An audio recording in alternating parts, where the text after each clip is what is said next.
What's up? This is DK from Exciter, and you are listening to The Haunted Chapel with BZ and Johnny. That's right. Welcome to the Haunted Chapel. It's like church, but for metal. Here are your hosts, John Araya and Brittany Elliott. Welcome to the Haunted Chapel. Welcome back. Hello. Episode 5. It's a good one. I'm John Araya. And I'm Brittany Elliott. That's right. Back for all your listening and viewing pleasure. Back for episode 5. It's a good episode this week. It's really good. This week, we had the pleasure of talking to two of the greatest guys in metal, in my opinion, the Tardy Brothers. Yeah, that's right. The Tardy Brothers. Yeah, from Obituary, one of my favorite bands of all time. Mm-hmm. They're fucking amazing. I love them, and I love that they're awesome people. So that was really cool to talk to them. It's cool that the two brothers have been working together for so long. Like at an early age, they, meeting. Well, you'll hear it, but those guys meeting like their heroes at such a young age and kind of like inspired them and kind of took them under the wing. And with Nasty Savage, that story is really cool. I really like hearing them talk about it because they were just so they were so young and it's so hungry. Yeah, so hungry and it was really cool of Nasty Ronnie to take him in and treat him like not be like oh, get out of here, kid, you know what you're talking about, but instead taking him in and saying, yeah, this is what you got to do. Hell yeah. It's really cool. It's a really cool story talking to him about that. We don't want to tell you too much until you watch it. Yeah, you have to watch it. It's really cool. It's really good. It was a little short. We had so many other questions to ask them, but we ran out of time. But we'll do a part 2. Part 2 when the album comes out, That's because right. that's coming soon. That's right. So you're going to have to listen to the podcast and listen to the Tardy Brothers tell us when it's coming out, because that's coming soon. Also, this week was killer for us because we got to see Megadeth. Yeah, that was great. That was so cool. Absolutely amazing show, as always. So that was your second time seeing them ever, right? I can't recall seeing them since like 2010 when Slayer came through with the Carnage tour. The Carnage tour, Anthrax, Slayer, and Megadeth. And I remember I tattooed a good friend of mine that day, and he like traded me the tickets for the tattoo, and he was so worn out from the tattoo that he was like, oh man, I don't know. And I'm like, hell no, we're going. So we went, and it was like right after Megadeth, Slayer was about to come on, and he's like, dude, we gotta go. I'm like, I don't think so. So so we sat through Slayer, but I think that was the last time that I saw them was 2010. So shame on me, but Megadeth hadn't really come around here that much, or I was out of town or working conventions, and I just hadn't seen them in forever. So that was freaking amazing. Yeah, that was cool going. I want to thank my friend Christian. Thank you, Christian. Thanks, dude. He's Thanks on for the the hookup. stage manager for Megadeth. Hooked it up.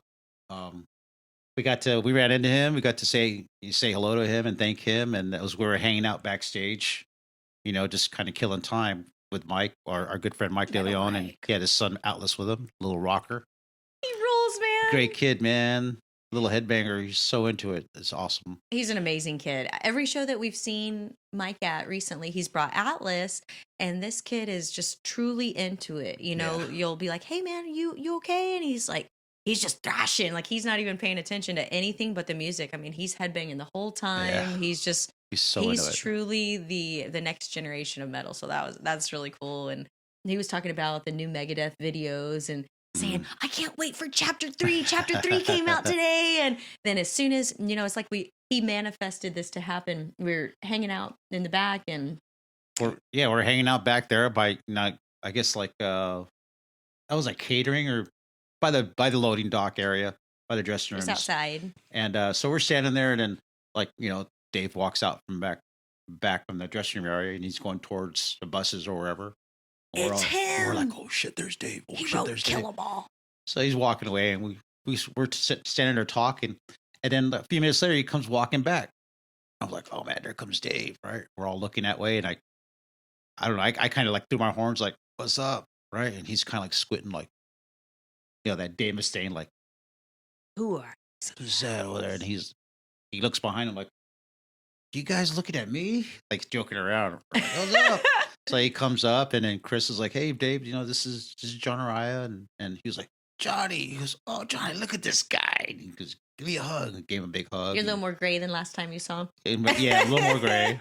And Everyone so is. he says, what's up? Introducing to Britt and Mike and his son Atlas. And he was really cool, man. He stood there. He talked to us for like, 5-10 minutes. And Atlas was stoked. It was so he cool was so excited. he was like such on a Megadeth high. 8 years old. Imagine, you're an 8-year-old kid watching your favorite music video, and then your dad takes you to the show, and the dude walks up. That is just like, I can't even imagine. At 8 years old, Yeah. I was into 90s rock hardcore, so that would be like Lane Staley walking up to me, and I would have freaked out. So that was really cool seeing that interaction. He was just like, it looked like he wanted to show me chapter 3, because Alice was talking to Dave about how I've been watching them all. I can't wait for chapter 3, and he's like, "You want to see chapter 3? Hold on." But you could tell he was on a mission. So he walked off, and Atlas was like, "Ah!" So Yeah, that was really cool. That was cool. Yeah, that was fun. Very fun. Very fun. So yeah, a lot of cool upcoming shows. Waiting on the Wasp and Armored Saint tour. I personally can't wait for that one because I'm an Armored Saint fanatic. That's one of my favorite bands of all time. Yeah. That's in November. Yeah, that's in November. With the Armored Saint, Wasp. But in Texas, there's 5 Texas dates, I think, or 6, 5 or 6. There's a couple of Michael Schenker And dates. those are the only shows Schenker's doing. Is just Texas. He's not doing the rest of the tour, just Texas, likes which is Texas. awesome. Probably That's because what he I'm likes talking Texas. about. And Hell yeah. well, I think we'll be able to. I'll be here to go to that one. I think that's Yeah. before I leave, if I go on tour. But yeah, hopefully I can get to go and see that. That'd be great to see Armored Saint and Schenker. And Can you deliver? I know Britt's a big Wasp fan, so she's excited to see Wasp. I'm just excited about everything. That's up. gonna be a good show. Yeah, And you it should got be good. Obituary coming with Carcass and Amon Amarth. You got Cannibal Corpse coming back. Got Priest coming soon. Cannibal Corpse. Cannibal Corpse is coming again, and then you got Scorpions. I mean, Bam. you just every heavy metal band in the world is touring in the next couple Yeah. months. So keep your ears open. I know. Yeah, that Faith tour is in October. Yes, Merciful Fate just Merciful announced. Fate with Midnight and Creator. That's gonna be Yeah. awesome. Yeah, that's a triple whammy right there. All three of those. Yeah, the bands. first date's gonna be in Dallas on the 25th, Very cool. so we'll be there. 3 days before the Misfits show. That's right. So hopefully you guys are gonna fly in to see Merciful Fate and stay to see the Misfits and Yep. maybe stay for Halloween. That's So- right. Anyway, a couple more things we got going on, guys, is we've got our new giveaways going on. I'm doing a full day tattoo session, so you'll get one of these bad boys if you're the winner. Full day tattoo session, gift certificate to get whatever you please tattooed on you. So that will be going through all of this month. I'll announce it October 1st. And also, more importantly, we are doing a big giveaway of a bunch of Slayer memorabilia from mostly Johnny's personal collection, like tour itinerary. What else, baby? What else you giving away here? We got itinerary. We got the. This is from my collection. Yeah. This is my OG. Remember when these were popular? These giant belt buckles. This was so hard to find, and I finally got it and was like, yes. So, we're donating all of this stuff to be able to raise money for Ariel to help out with building her nursery. She still needs a crib and a couple of things that we want to help her get. So, threw in my OG Ghost of War shirt. Johnny threw in a backline shirt for when he Iron Maiden crew worked shirt. for Maiden. Iron Maiden local crew shirt. Yeah. This is very cool. This is probably the craziest thing. This is an original flyer from what year, babe? Sheesh, that's got to be 83, I think. Oh my God, this is crazy. Southgate, Southgate, yeah.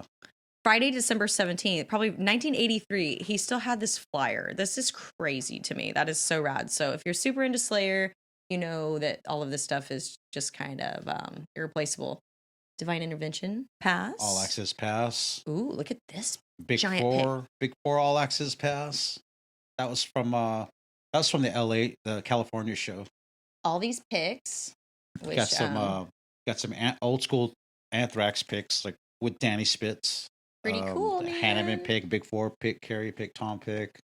What are these? Some signed 8x10s.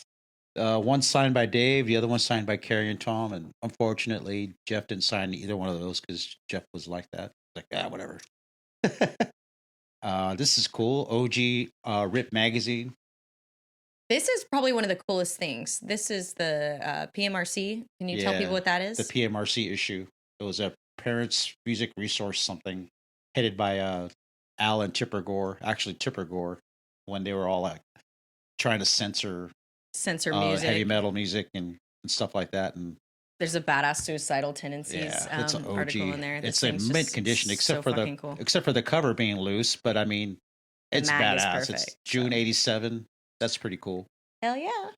We have this tour program. That's from 1990. That's a Japanese tour program. We went to Japan in 1990 for the first time. That's amazing. That's pretty bad. That's cool badass. In there. There's not too many of those around. It's hard to find. This is pretty rare too. I pulled this from my collection. This is an OG Ghosts of War back patch, unused. I've never sewed this on anything. I was saving it for the perfect jacket, but decided to donate it to the giveaway. So this is from 1990, under OG. License to Brockham. So all of this stuff is OG. So throw in $20 and you may win it all, and that money's going to go straight to Ariel to help her out with our new great nephew Hendrix. Right. So check it out. It's to help out Ariel, welcome her new little baby boy into the world. Can't wait to meet him. I'll pick that up later. So that's just for a good cause, you know. That's right. We love Ariel, and we're trying to support her as much as we can because everyone's struggling these days. Everyone's struggling. Help your family. We're trying to help out our family, you know, and so that'd be good. I can't wait to announce pick a winner for that. Yes, it's gonna be cool. And then go set up her nursery. That's gonna be so fun. And then welcome the little baby back. Welcome the baby into the world. That'll be fun. Right. That'll be fun. Awesome. Well, maybe without further ado, shall we introduce the Tardy Brothers? Yeah. Let's do it. Here we go. Here's our conversation with the Tardy Brothers, Donald and John. Good dudes. Love these guys. Enjoy. What's up, guys? Yeah! Hold on, we have no audio. Johnny's troubleshooting. No audio on their end, baby. You can't hear us? I can't hear them. You can't hear them? Johnny's a little flustered right now. Hello? Hello?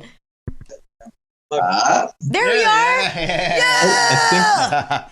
Sorry, guys. Now it sounds like it's not on speaker. Hang on. Oh, yeah, hang on. We seem to experiencing some all right. technological differences. Can you hear us? We can hear you now. Yes, we can. Thank you, guys. What's up, guys? Sorry that took a while. Hello. Oh, we're backlit too. Yeah, we're. My brother put us in a spot where we're backlit. But we can go outside. Is this game? Are you filming the audio or the video? Yeah, but it's no worries. I mean, you're cool silhouettes. Either way, whatever. You all guys right. do. Yeah, we're good with it. I mean, we can line it up if we have move. to. No, it's all good, man. Thank you guys for doing this. How you doing, John? Good, man. How are you guys doing? We're doing great. You got a little break now between tours? I mean, you're working on a new record, right? Get me out of here. Yeah, no, we've been home for going on 5 months now, so man, we're eager to hit the road. The last run you did was it BLS or was it the East Coast? We did BLS, and then we actually did the Decibel Tour Magazine one. Yeah. And then we actually also did a redneck run. Yeah. That was the last thing, right? Yeah, the last thing we did was our redneck run up the East Coast. That was the run with Gruesome, right? Yeah. Yeah. Why didn't that get out to the Midwest? Too far to drive. Okay. Yeah, living in South Texas, a lot of bands skip us. Yeah, it's tough. It's tough to get, as you know, it's tough to get out to the West. Just how expensive everything is to physically get the band and the gear and the bus out all the way out there. As we're getting ready to do the Amon Amarth tour, and the first show is in Las Vegas, and the last show is in Los Angeles, and we come from Tampa. Awesome. So, are you doing any shows to Vegas and back to Florida from? Yeah, to pay for the crew and the bus. We got the bus company's in Nashville, so we actually this is how ambitiously we save money. We actually we're gonna pack up a box truck. We're gonna rent a U-Haul truck, and the band's gonna drive to Nashville, so the bus doesn't have to come all the way to Florida and do all that Deadhead days. Oh yeah. And so then we just load up in the bus in Nashville. We do one Memphis show, and then we travel for a day and a half, and then we play one Albuquerque show, and then by the time we're done with that, we make it to Las Vegas. It's cool. We're Albuquerque, and we're playing with a Hatebreed at a show in Albuquerque, so that's pretty sick. Awesome.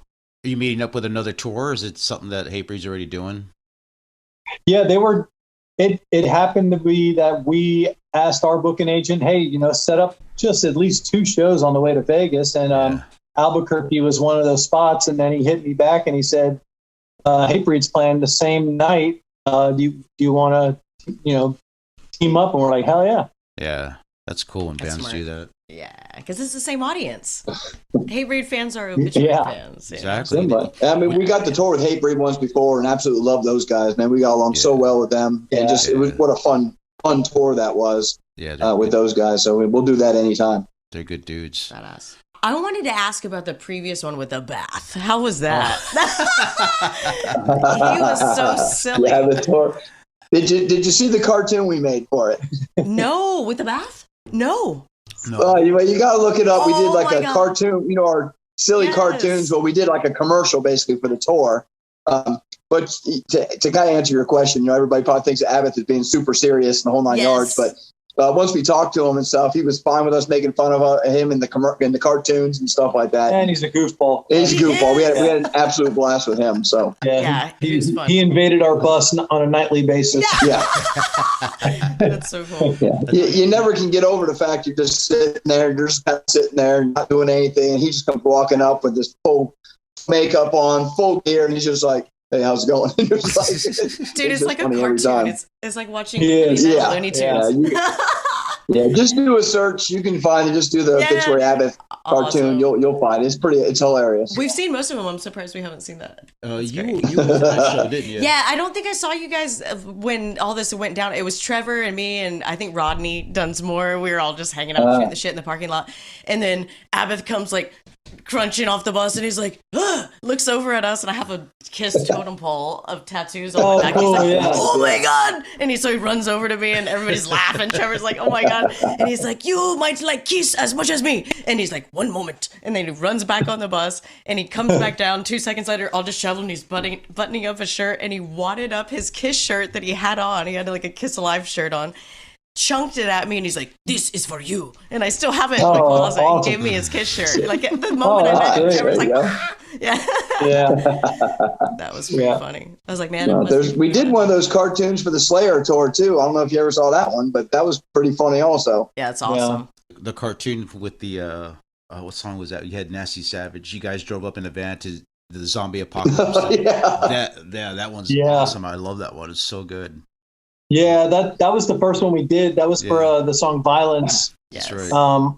Off of the Ink and Blood album, and then it just was such a hit with the fans that the next album we did the another cartoon. It was like a continuation of it from the song 10,000 Ways to Die. So those back to back, they really did. The Savage was the second one. Everybody was loving it.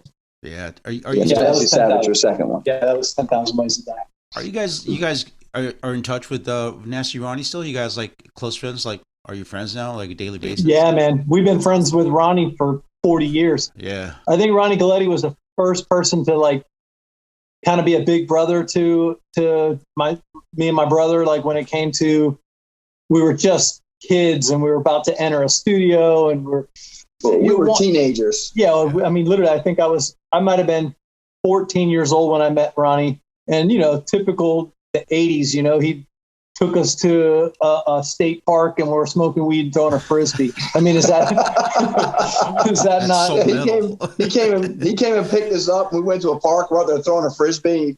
Oh man, hilarious! So. Yeah, that's great. What kind of car was he driving? It was a. Oh man, I can't even remember. I can't remember. Big old battleship, man. Yeah, that's fucking awesome. It was cool though. He was the first dude to really, kind of take us under his wings and at least kind of look out for us and give us. It wasn't a lot of advice, but it's just one of those things. Don't sign it until you read it twice. Right. Yeah, he was kind of like. Which we didn't listen to him. Damn it! And screwed it up. Damn. Oh yeah. He kind of took you in and like showed you the ropes. Like, you need to do the demo. You need to do this. You got to keep true to your fans. So that's pretty solid advice there. Yeah, and even if he hadn't told us some of the stuff and gave us the advice, just us being here in Brandon, Florida, where they were at the time in Tampa, just watching how he did it. Back then, obviously, it was back when he had fans, what do you call it? fans mail, and just literally physically mailing people stuff, and in the 80s, making flyers and stuff, cutting out pieces of newspaper and little pieces of art, and then scanning it, going to a copy place to scan it, because this was before fucking internet and computers and laptops and shit. It was awesome. It was really cool. Those guys, their street team, they would all these flyers, and I wish we had some of them to this day. They were just great the way they did them. They were so original. Yeah. But he would just go all over town, anywhere he could put one up, they would put them up, and they were hard workers. They always have been. That's awesome.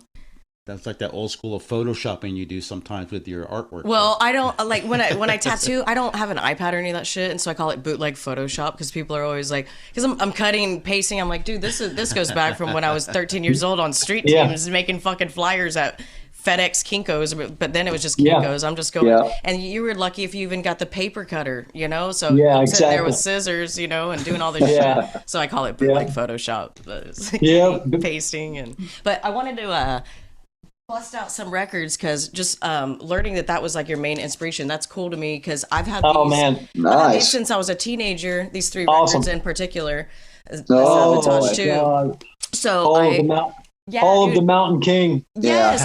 That's the greatest band in the world, dude, right there. Fuck yeah. So my small story, I was like, I'm such a huge Obituary fan and fan of everything that you guys do, but then knowing that these are your influences is really cool to me, because growing up in San Antonio, it was just like metal as fuck. Like amongst my friends, my dad was into 70s hard rock, weird, obscure shit, like just Moxie and just Triumph. Not really maybe that obscure, but there was the godfather of heavy metal DJ here called Joe Anthony. My dad introduced me to kind of more extreme shit. And then the guy at the record store he had a crush on my mom. My parents were divorced, so he was metal as fuck. His name was Jaime at Hog Wild Records, and he's like, Britt, you got to start getting into this shit, because I was buying Triumph and just like classic hard rock stuff when I was like a young teen. He gave me these 3 records, and it's since passed. He was an older guy back then, and he gave me those records and was like, jam this, and that's what got me into Obituary, and death metal and stuff later. So that was really cool to learn that about you guys, that was kind of inspiration and something that you guys looked up to too, because I listened to that in order, just accidentally. So, well, I mean, we're just so lucky to meet all those guys at such an early age, and going around Tampa at these clubs. Most of half the time we couldn't even get in them because we weren't old enough. Yeah. But as soon as we were, we'd get in these clubs and watch them way back when, and they're so awesome. I mean, Sabotage is always just what an incredible band. And John Oliva's just, he's just my all-time favorite singer. Yeah. I love that guy. Sound. Yeah. We were fortunate. Donald and I put together a Florida Metal Fest 5 years ago, more than that. I don't know, maybe. And John Oliva came up on stage, and he sung 3 Sabotage songs with us playing them. Awesome. And we were all just like sitting there floating on stage, just couldn't believe what we were doing. But I mean, you talk about heavy. It was the heaviest thing you ever heard. I mean, it was just so good. Yeah. Yes. That was just one of my favorite records growing up. And I was just like, I was all into theater and shit. So I'd just be like, those just trying to do like, wow. The 80s vocals are all about the, but it was Agent so Steel and dark too. Yeah. That's awesome. So heavy. Oh yeah, dude, he'll just hold notes for days, So when are you bringing back the fest? We need a round 2. The first one was pretty sick, because we talked our buddy Glenn from Deicide to do it with us, because we wanted it to be a Florida band fest. And so once Deicide said they would do it, then we went and got bands that that I wanted. We got fucking COC to come down and do it, and Trouble. So those 2 bands alone, we were like, fucking, this could be a killer festival. Hell yeah. And then we loaded up a few other bands from Florida to do it with us, and some friends and stuff around the United States to come down and do it, and ended up being a really cool festival. We just didn't have the finance to try and keep doing it, because we lost our ass on the first one. Which we knew we were going to. We knew we were going to. We did our homework, and they said you're going to lose money on the first one. If you break even on the second one, you can go for the third one, and they were correct. That's a lot. It was a lot of work. It was a lot. I'll tell you, we busted our ass to put that thing together, but it did come out good. It was killer, man. It was awesome. Quite the time. So was that the first time you got to collaborate with Sabotage or with John ever, or was that? Yeah. You guys got to play with Wow. him. Yeah. Wow, that's after all those. Yeah, years. and he's not an easy man to convince. He's not an easy man to convince to even probably leave his living room. But for him to commit to it, it took some magic, because the Morris brothers from Morris Sound Studios, that we did our first 5 albums there, and every band on the planet went to Morris Sound. They're still friends of ours. We had them reach out to John, and just say, hey, the Tardy Brothers really do want you to guest appear, because it would mean the world to them. Wow. And then we just had, our engineer, Mark Prater, same thing, just a few people to reach out to him and just kind of say, hey man, it would be cool. This is going to be a cool festival. And sure enough, he agreed to it. And then all the way down to the last minute, it's like, is he really going to show up? And he did. Like a wedding. Which was cool. We named the main stage. We named it the Chris Oliva stage. Yeah, so that was pretty sick. Yeah, the main stage was named after his brother, obviously, which was super cool. That's and awesome. stage B was for Chuck Schuldiner. We had the B stage that had heavier bands on an inside stage. The main one was outside for a 2,000 seat venue. It was pretty cool. It was an absolute dream come true if we could have kept it going, because Tampa kind of needs a Florida Metal Fest. But For sure. goddamn, it was a lot of work. Yeah. And we're still licking our wounds. Oh, no shit. All good. So we got to contact Skinnerd and see if they'll headline and fund this. Yeah. Exactly. I'd say Molly Hatchet, but Yeah. you're not going to get in touch with any of those guys anymore. No shit. Like get Blackfoot together. Yes. Yeah, some Blackfoot or some Skinner that would rule. Outlaws. Fuck yeah. Outlaws. Hell yeah. On that note, what's your favorite deep cut Skinnerd song, guys? That's my favorite band of all time. COC did a Skinner song, and I can't think of which one it is, and it was always one of my favorite songs. And when I heard Corrosion's version of it, I was like, "Oh my god, I know where you are, baby. I it's know called On the they Hunt. call you Yeah. girl." What song is that? It's On the Hunt. The Hunt. Just On the like Hunt. you, baby. Yeah. I'm on the Pepper- hunt. Yeah. Yeah, Pepper Keenan did a fucking Yeah. killer job on it. When I heard it, I was like, "Holy shit, this is killer!" Yeah, I got to read And it. that was one of my favorite Skinner songs anyway. So, yeah. Yeah. Good choice. Good choice. Yeah. Yeah. I'm obsessed with that band. A lot of lessons to be learned in those songs, Oh yeah. Really good Absolutely. lessons. Yeah. So I know I watched that movie for the first time not long ago. Actually, that was the movie they did on the Yes, Skinner document. amazing. That was really good. Yeah. It's a For tearjerker. Commitment. Yeah, there's a few of those. The that are Shack. really What was it good. called? The Hell The Shack House. that they. Hell House. Yeah. House. Yeah. They just keep themselves there for days playing the same riff. You know. Yeah. Ronnie So wouldn't that's write awesome. lyrics down. That's so cool. Right. that, Yeah. And Ronnie never wrote a lyric. Yeah. He memorized. They just photo memory or whatever you call it. Never wrote a lyric down on paper. Yeah. He said That's if you incredible. couldn't- Yeah. If you couldn't remember it, it wasn't good enough. Yeah, Exactly. Like, damn. Good point. that's crazy. Pretty cool. That's wild, but it's great. I was reading that your older brother had the massive record collection that was like your Yeah. inspiration.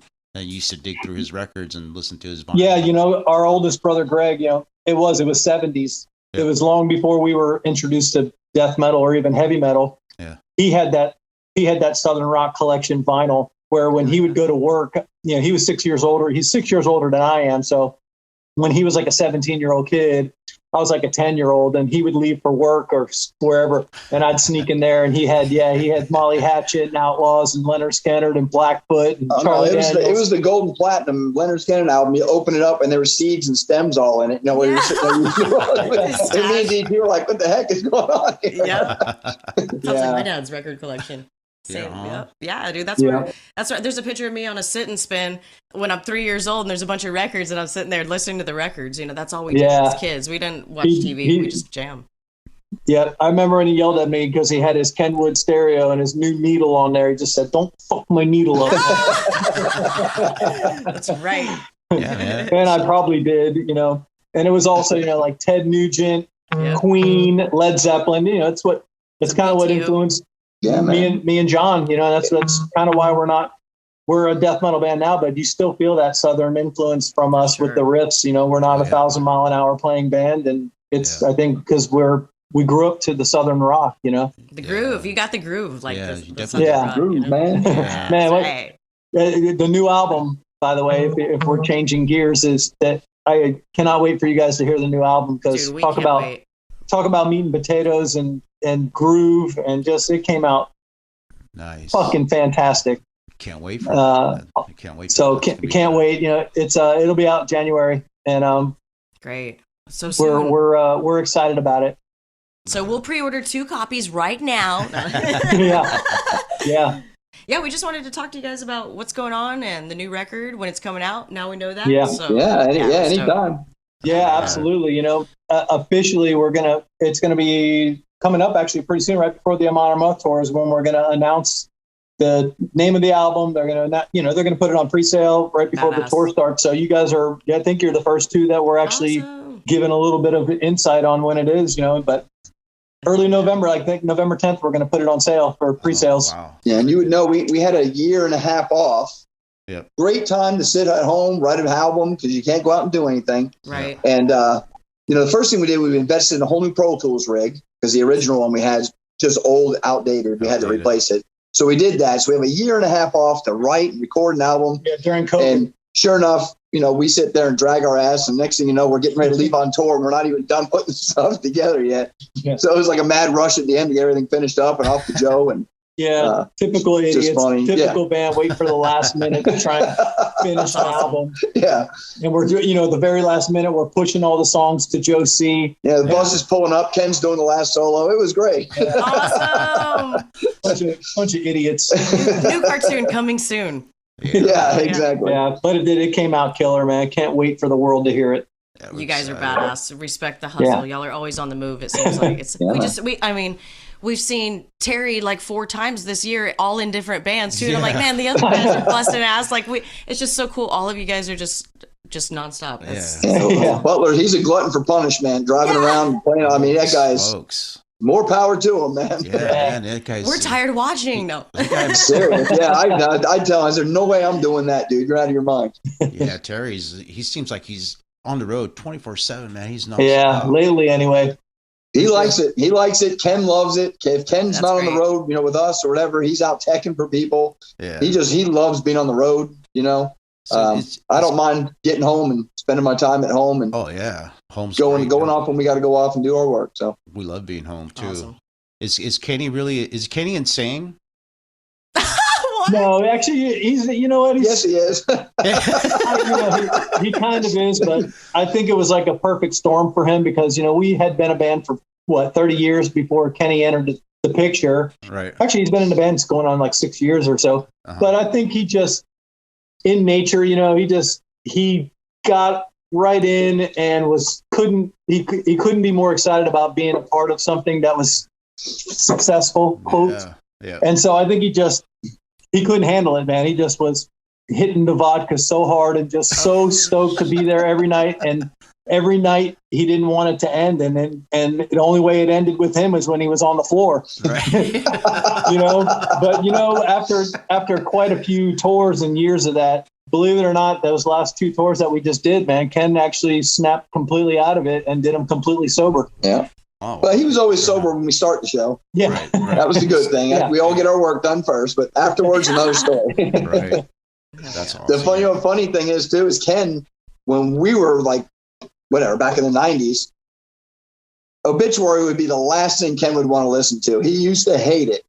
And, he was just more of a thrash metal type of person back in the 90s. Mm-hmm. But nowadays, it's almost like after every show, we were sitting there talking right after a show, all soaking wet and stuff. And he has so much fun. He enjoys the music so much. He's almost every night is like, still can't believe I didn't like you guys back in the 90s kind of stuff. Right. You better say that. It's hilarious though. But, God love him. He's, his solos, I think, fit so well with what we do now. He does such a good job with the old leads that both Alan and everybody else did, but we really have been having a good time with Ken. And he wrote two songs in a new record too. We did with Ken. Kenny contributed. He got two songs on the new album. They came out killer too. So super proud of him, and he's stoked. He's got songs on an album that's actually going to get released. His other bands, it was just closet bands. So with Kenny's influence, like being a little faster, like thrashier stuff, how did that mix with your guys' writing style? It was cool. I think it actually helped. It added a little flavor to this album because Obituary is Obituary. We're not going to reinvent the wheel. We don't want to. We're the way Trevor and I write and John's lyrics, we're happy with that. Yeah. But with Ken, it was cool because he was super excited to bring his ideas and thoughts to the table. So, he's in Orlando, which is 100 miles from us. So he was, he'd be at home working on his laptop, recording some riffs and stuff and sending them back and forth to me. And then when he would get here, we literally used the term, you just got to dumb it down a little bit because you're super ambitious and it's cool, but it's not Obituary yet. You got to dumb it down. Yeah. And we did. He would go from super ambitious, way too many ideas and riffs for one song, and we'd figure out what riffs actually worked. And then half the time it was not the drum beat he was hoping for. He was hoping for and I throw in it's like, damn, I didn't think it was going to be that. But at the end of the day, he's like, you know what? It works that way better. And John and my brother's voice, it helped his lyrics on one of the songs that Ken wrote. Because again, it was a very Gallup kind of idea that he had, but the minute we made it more death metal, it still worked beautifully. And it's fun though. We make him, he's really good about, he's not like, oh, that was my rhythm, I got to have it like that kind of thing. He's totally cool with changing things up with us. But it also forces us to maybe try something a little bit more that maybe we weren't quite comfortable with doing and getting in there and making it happen. And once we kind of just kept working it and throwing ideas back and forth, I think it came together pretty cool. That's awesome. Can't wait for you guys to hear it. It's going to be sick. Dude, we're so excited. We're excited. It's been a while. What? How many? 5 years. 5 years? 2017. 5 years, right? It doesn't seem like it. I swear it does not. It doesn't. Yeah, a year and a half of that was crumbled up and thrown away. Yeah. But it does not feel like that album is 5 years old already. No Man, shit. Unbelievable. I know you guys did a few live streams during the pandemic stuff. Are you gonna do anything with that live recordings? Are you gonna maybe do a live record or something? Or? Yeah, in fact, the first two live streams we did, it was at a production company here in Tampa. That's a buddy of ours. They do they do the PA systems for Central Florida, all the big shows that come through. Right. So they were in the same boat as us. So the boss, who's a buddy of ours, Otto, Eric called us and he's like, dude, we're in the same boat, man. We're home. We have $1 million PA systems in the warehouse, just tucked away until this pandemic's gone. So what we did was we cleared out one of the big warehouses and we're going to be doing live streams. And I was like, what the hell is a live stream? That was before anyone really knew what they were. Yeah. And a band, Under Oath, from here in Tampa was getting ready to do one. And Eric said, why don't you guys come down and see what we're doing for them and with them? And you guys, I know you guys would want to be a part of it and we would want you guys to do it if you want. Sure enough, we went down there and kind of saw what they were doing and got an idea of what the hell is a live stream and how do you get people to even be interested. And so to answer your point, the first two that we did, we wanted to make it super exciting for the fans. So we said, let's commit to it. It's going to be a lot of work, but we relearned and we performed Slowly We Rot in its entirety. And then the second weekend, we performed Cause of Death in its entirety. And it was there were many of those songs we'd never even played before live. And so Joey Sincata came down from up, because he does our live sound. Yep. He's like, I want to be a part of it, man. Let me come down. So Joe flew down from New York. He mixed it. He mixed it for the broadcast, but it was also filmed. A film company filmed it, and Joe recorded it on the Pro Tools rig that they had there for us. Mm-hmm. And so we had that recording, and of course we were like, why wouldn't we use this? Yeah, and so proud to say, I think it was last Monday, we just put it out as it's coming out now as a DVD, on vinyl. They're both coming out on DVD and on vinyl and on cassette and everything else. But we just announced the pre-sales of the live album, so I'm glad you actually asked that because the pre-sales just started about 4 days ago. Oh, you definitely got to get that. I think Joe gave you a shout out because Johnny texted him and was like, hey dude, we're about to watch the live stream. He's like, hey guys, John Araya's watching. I was like, you got a shout out. Now you're reminding me that I did too, because I remember I had my headphones on and I'm like, Joe, how's it sound, Joe? And Joe said, Joe had a talk back so the whole band could hear it. he said, Johnny Araya said it sounds good. That's I'm like, right. if John says it sounds good, it sounds good to me. That's sound right. great. I forgot about that. You know a thing or two about sound. We watched both. We watched both live streams, man. Cool. It was great. It was so cool. Well, then I'm sure that part's on the DVD. Then you're gonna hear me say, "Hey, if John said it sounds good. It sounds good to me." We just never miss you guys, man. Whether Awesome. on the screen or when you come to town. Yeah. Except that one And then Beatles the- tour. And then the other live streams, not to stay with that, but the other live streams, we do it right here from John's house, which is the studio that we have. And those were fun for us because that was more our style, flip flops, drinking beer, and just in the studio with our Pro Tools rig. That's awesome. And it was funny because we spent a lot of money at those first two on production and that warehouse, and just a lot was put into it. Yeah. And we realized we were here. All we did was set up 6 GoPro cameras and bought a little mixing thing, and the fans liked that one better than the fucking full production. The one we spent $80,000 on. Right. And then it's pretty cool because we now, the technology's come so far. We can set up 6 cameras out there. The Pro Tools audio sounds so great. We bring Mark Prater over to help us just put it all, get the audio and stuff going. But it's fun turning the cameras on out there at any given time we want, barefoot, beer cans, and just sit there and just go through some songs. And it just sounds so killer out there. Yeah. Hell yeah. And then the Power Trip boys showed up. I was like, yeah. That was awesome. Yeah, that was sure a coincidence. Yeah. That was funny. They were pretty good actors. That's hilarious. Those cheap bastards, I had to buy the case of beer and that bottle of vodka and put it in their hands and say, "Hey man, act like you're walking in with beer." No shit. You guys are too broke to bring real beer. Here's some beer to walk into my studio with. That's funny. But we know that was a tough time for them, what they were going through and stuff. So the fact that they took the time to come and do that, and we got to play that song, that was pretty sick. That was pretty cool.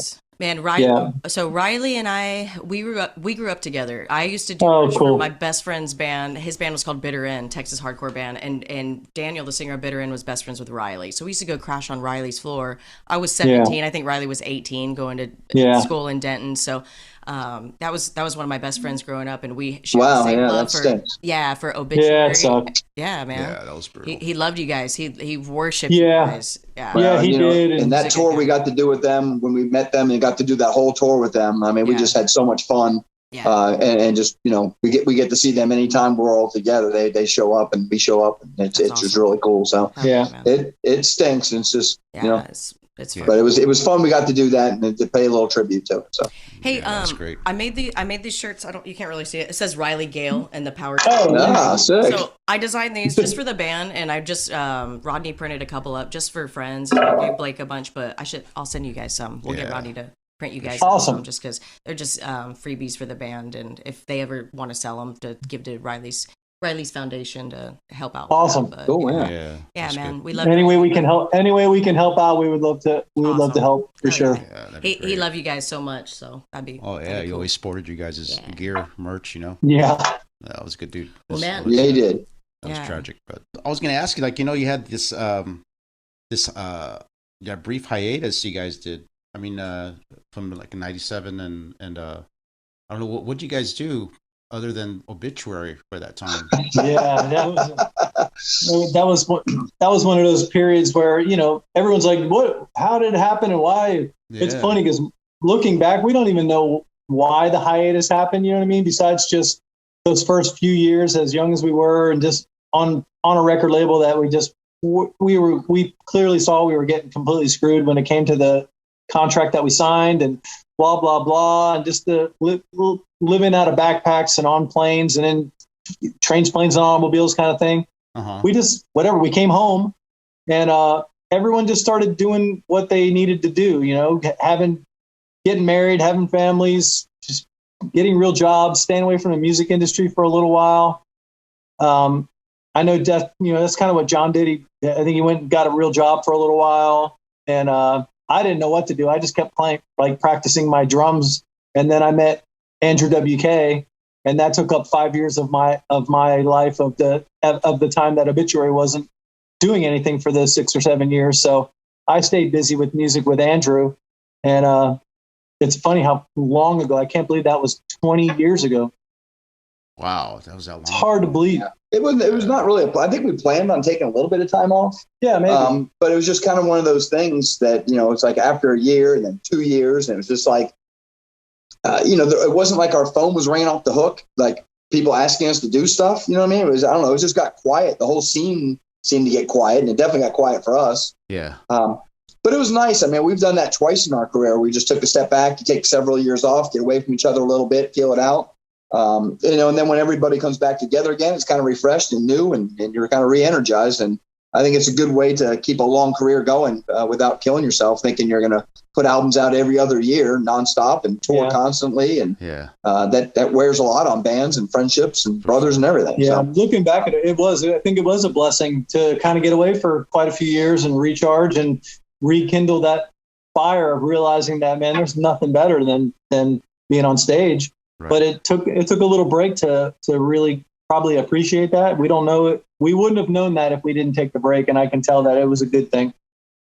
How was that like playing with Andrew WK? And did you ever get to meet Vinny Appice? Vinny Appice? Yeah. I did not. No, wait. Did we meet Vinny? Have we ever ran into Vinny? I don't think so, but Andrew's story was a cool one, like for me anyway, because he was super young. He didn't know what he was going to do. He just had a demo tape, but he was getting a lot of like looks, and he wrote me a letter in pencil and somehow mailed it to me. And he just kind of explained who he was and that he was getting ready to get signed. He was getting signed to like Geffen. Yeah, and big. Yeah, it was going to explode. I didn't know, but I knew I didn't want to do another death metal band. I mean, what am I going to do? I got my brother as my singer. Any other singer? What really? I mean, what am I going to do? It's going to be just compared to Obituary. No one's going to like it before they hear it. Yeah, yeah. Andrew's shit was the complete polar opposite. It was like some weird, crazy shit, but it was challenging for me to take a step out of death metal and play that style of music. And then the next thing you know, it went from 0 to fucking 1,000 miles an hour and gold albums and Ozfests and playing Saturday Night Live and shit. It was unbelievable. Yeah, that was like right when he blew up, when you were the good old days, the last of the great decades. Yeah. He was huge. I mean, I guess he still is. I fucking loved him. She I just, loves Andrew dude, WK. I was like, dude, I have a picture of me in like 2009 dressed up as Halloween as him. I was just in all white with the blood, with my long hair. I'll have to show you guys that picture, but yeah. He was like, what are you? I'm like, fucking Andrew WK, duh. Nobody knew. Yeah, exactly. He's that artist where the people that love him absolutely fucking worship him. He's the people that don't, they hate him. Yeah. Or they just don't. They don't get it at all. You know what I mean? And I totally understand that. He just seems like a good, positive guy. So yeah, I don't know about the music. He is. He's highly intelligent, awesome, super motivated, and very sure of what he wants, decision making wise. Right. Early in his career, he was young, and he really had to focus on what he wanted, and he was not going to take no for an answer, kind of thing. And a weirdo. Right. Hey guys, I don't know what happened with our Zoom. We're using this kind of older computer, but I think it's going to stop our meeting in like 2 minutes. It keeps flashing. Right. I don't know why. It's never done that before. Good. We love you guys. We're still Let's wrap it up. Record. Yeah, man. Thanks for taking the time out. We really man, no problem. Really appreciate it. Anytime. Thank you guys. Thank you so much. Yeah, once the album's out, let's do it again when the album comes out. Hell yes, yeah. We'd love to. Spend an extra day here and we'll grill up some meat. We have a big, huge fucking badass in-ground cola at this rent house we're at. So right on. Come grill out and party, and then we'll tattoo all of you. Shit, yeah. We'll see you guys and we'll see you on the American tour. I'm sure you're going to come find us. Yeah. We will be there. We'll be there, of course. Awesome. Right on, man. Right on. Thank you guys. See you guys. Man. You guys are awesome. Thank you. Thank See you guys. See you later. Love y'all. Bye, guys. That was awesome. Talking to John and Donald. They're really good dudes, and their stories are so. It's just really cool to hear them talk about. I would say inspiring. It is inspiring because they've been banned since '84. And they're brothers, and they've managed to keep that bond, which I think is so special to have a bond like that with a sibling, and to keep that even through like a professional career. You could tell that they're still best friends. Like they constantly refer to each other as my brother, and just seeing the bond between those two is so sacred, and that's just amazing that they were able to build a career and just build such an empire of music. Just they have so much badass music. They always stayed true to themselves. Their sound stayed true, and they're just amazing human beings. So I will forever support Obituary, the Tardys, and all those guys. I love them. Yeah, Donald and John worked, and Trevor, the three of them have been the core of Obituary since '84. Since they were kids. Since they were, before the band, they were friends. Yeah, which was really cool. Yeah, like they were riding around their bikes together, and they were in school together, did sports together. Then decided to be in a band together, which is awesome. And then they're still friends, and 30 plus years now, and they're still writing and working together. That's really cool. It's so awesome that they still remain brothers and close friends after all these years. I mean, that's a long time to work with someone. Yeah, for sure. And still be together as a band. I mean, it's like a marriage, kind of. They worked it out, and they're still going strong, and they got a new record coming out, which we're excited about. Super so excited. Not to mention the live stream album's coming out. Yeah. So that's going to be cool. So there's going to be a bunch of new Obituary. It's material. actually out now. I think the pre-order. They announced it. Johnny's 420 alarm's going 420 alarm. They announced a couple of weeks ago. You can buy the live album. They did Slowly We Rot and Cause of Death. They recorded them live for the live stream, and they released it on DVD and audio, so you can buy the bundle. I think they're available on Relapse website. It's very cool. I mean, we watched the streams, and they were awesome. They sounded so good. Hell yeah! Joe C did an incredible job mixing all that. He's an amazing sound man. He did the sound for the last couple Danzig shows, if you guys caught those. So if you were like, "This is the best Danzig's ever sounded," that's why. And they got Obituary sound man. Yeah, they got Joe on board for that. Hell yeah, Joe. He did a great job. He's a good dude. Yeah, we love for Joe. sure. Good guy. What we didn't talk about, because we ran out of time with Donald, was the work he does with feral cats. He's got this organization called Meowlisha. Awesome. And it's really cool because we love cats. I love cats. I helped save Glenn's cat. So, I mean. Wait, have you told that story yet? We're going to have to get Steve Zing on one of the next episodes. I'm not sure. I think we'll get Steve on, and he could tell the story like from his perspective, because he was on the bus.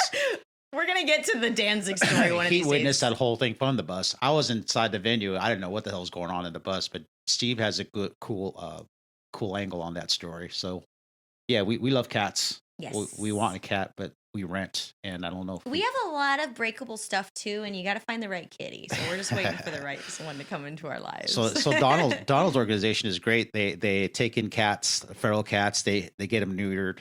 It's called Trap, Neuter, Return. Okay, awesome. And, so they just take release these them back cats, in the wild. and they work with local vets, veterinarians, and clinics, and they take these cats in, they neuter them, and then they release them back into the neighborhood. Cool. Just instead of, and they have a no-kill policy. Great. Like none of the felines that are brought in are put down. They're just neutered, and they put them back out in the neighborhood.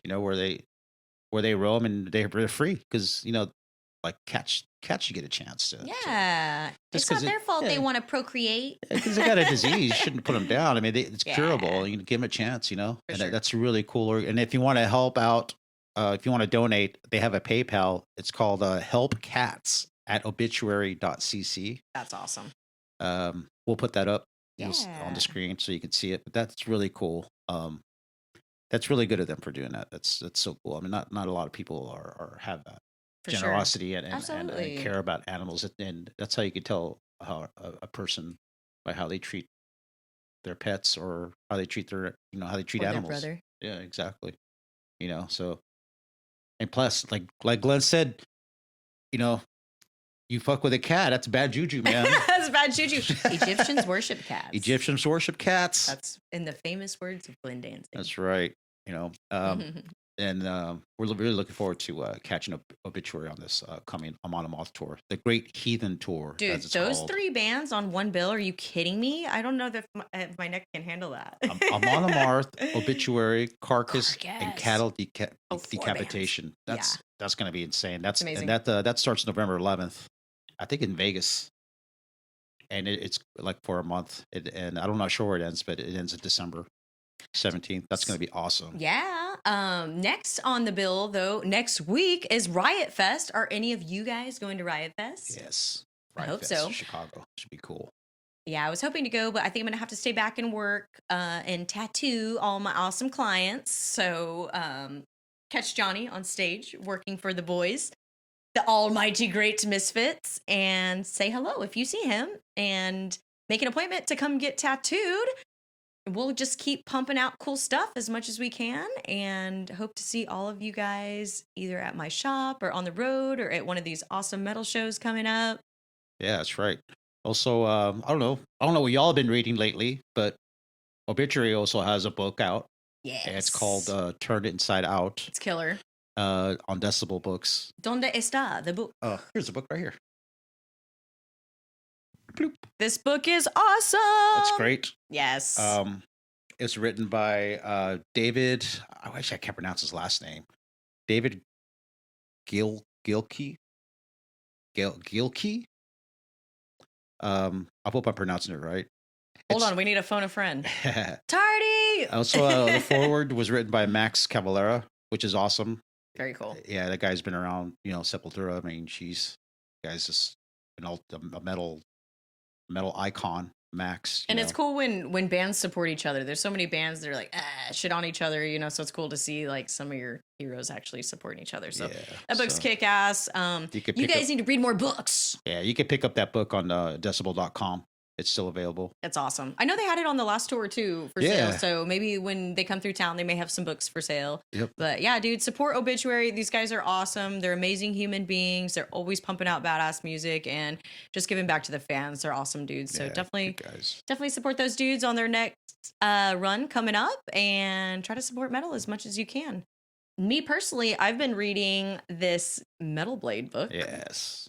Which is awesome. This was gifted to me by the one and only Brian Slagle when we went out to the Metal Blade Museum when we were out in Vegas a couple weeks ago. And Brian's just an amazing person, and we're just very grateful to have him as a friend and have him in our corner. And he gave me something really cool that is going to make you guys really jealous if you're a big Armored Saint fan like me. Hold on. There's I saw it. So we're hanging out at the museum, and he's showing me all this killer Armored Saint stuff from back in the day, like their first original vest. Yeah, so many amazing artifacts in that museum that they have there. So cool. Dude, so cool. I almost pulled a Wayne's World, I'm not gonna lie. Like the I'm Not Worthy scene, because it was awesome. But Brian gave me this, which was a Metal Blade promotional item for Armored Saint. It was the John Bush. Oh wait, no, this is Joey Vera. It's Joey. My bad. So this was the Joey, the Win Hands Down record. They put these out, and that is hands down, no pun intended, one of my favorite records of all time. That album just starts off so badass, and it just makes it just makes you want to like run and just do awesome shit with your life. That's just such a great positive record, and I love music like that just gets you pumped. Like it just makes you want to run a marathon and just be stoked on life. So that was really cool to get that from Brian while we toured the museum. So definitely buy yourself a copy of this kick-ass Metal Blade Records book for the sake of the heaviness. That's right. For the sake of heaviness. Brian is like he was starting Metal Massacre and getting all those bands together. I just wanted to show the back of this. Yes. Is awesome. I love the back of this. It's so old school looking. It looks like an actual bill. It's so awesome. The artwork is amazing. Yeah. It's really so cool. Killer. Save that.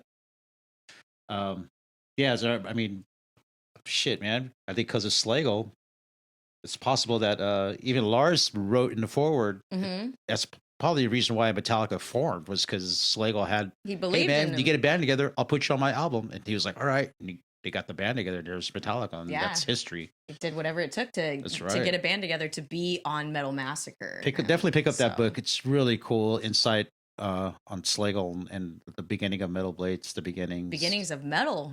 Really, pretty awesome, pretty incredible. Really good book. So it's cool to see how one person could kind of manifest all of this great stuff to happen, and he's just such a positive awesome role model, in my opinion. He's a great guy. So definitely get yourself a copy of the Metal Blade Records book.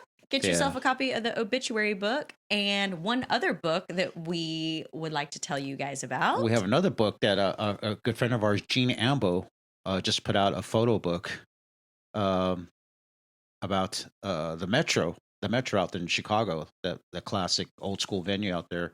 He's been taking photos at the Metro since it's opened. Yeah, some of the first. I don't even know when that opened, but he was there, Gene Ambo. It took over, I don't know how many bands, over 100, at least 100 bands. Ambo's work is just incredible. I mean, you would know his photos if you saw him. If you don't know his name, you've definitely seen his pictures, whether it be Metallica, Sam Hain. I mean, some of those early metal photos that you see were taken by Gene Ambo. Yeah, so great photographer. Yeah, we don't have a copy yet to show you guys, but we'll be getting ours soon. The name of the book is Heavy Metro: Access All Eras. Very cool book. Over 300 pages of photos, and we really want to get our hands on it. It looks really cool. Yes. And that was put out by our good friend Jeremy Wagner's publishing company. And Jeremy shreds in Broken Hope and is just an all-around badass. Yeah, guitar player for Broken Hope, Jeremy Wagner, really cool guy. Yeah. And that's one book that we want to get our hands on. That's a photo book too, so that's very aesthetically pleasing. If you're not the type to sit down and actually read a book, then get yourself a audiobook version. Not sure if it's available, but check it out anyway. Or you can be like Edgar Casey and just put the book under your pillow and sleep, and then wake up. Oh, I read it in my sleep.